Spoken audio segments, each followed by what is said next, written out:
झगड़ालू मल ताऊ राम राम। राम राम। ताऊ राम राम। राम राम बेटा, राम राम।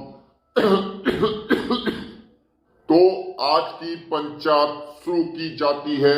मामला बड़ा गंभीर है। गांव के कद्दुद्दीन और पद्दुद्दीन पर चोरी का इल्जाम है। ये दोनों रात में लोगों की बकरियां चोरी करते हैं। बताओ, क्या तुम दोनों गांव में बकरियां चोरी करते हो?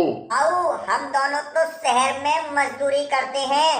ये तो डिब्बी मल हम दोनों से दुश्मनी मानता है, इसलिए इसने बकरी चोरी का इल्जाम हम दोनों सीधे साधे भोले भाले पर लगा दिया है।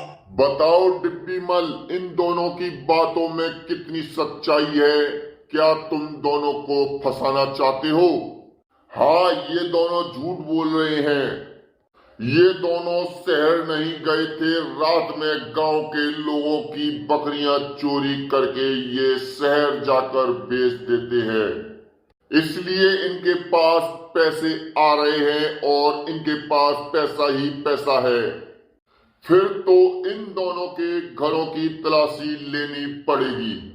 चलो कद्दुद्दीन और पद्दुद्दीन के घर चलते हैं।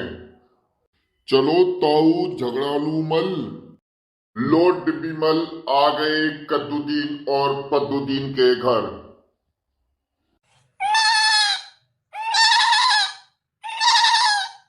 देखो देखो ताऊ झगड़ालू मल, इन दोनों ने घर में ढेर सारी बकरियों को छुपा रखा है। इन्हीं की मिमियाने की आवाज आ रही है।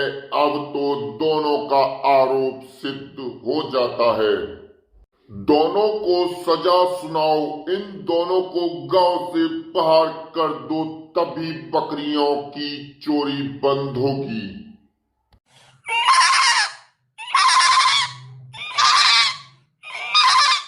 नहीं नहीं ताऊ, ये डिब्बी की कोई साजिश है।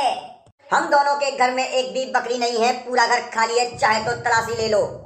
नहीं नहीं, अब इन दोनों को गांव से बाहर करके ही दम लेना है।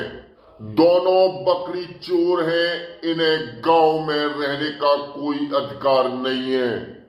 पहले मेरे घर में बकरी तो दिखाओ। क्यों, अब कोई तलाशी नहीं होगी जब बकरियों की मिमियाने की आवाज आ रही है? तो फिर तलाशी किस बात की? चलो घर की तलाशी लेते हैं। अरे घर में कोई बकरी नहीं है, फिर मिमियाने की आवाज कहां से आ रही थी?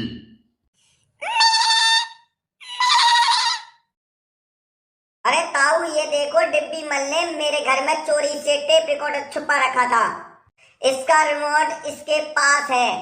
उसी को दबा देता था जिससे बकरियों के मिमियाने की आवाज आती थी।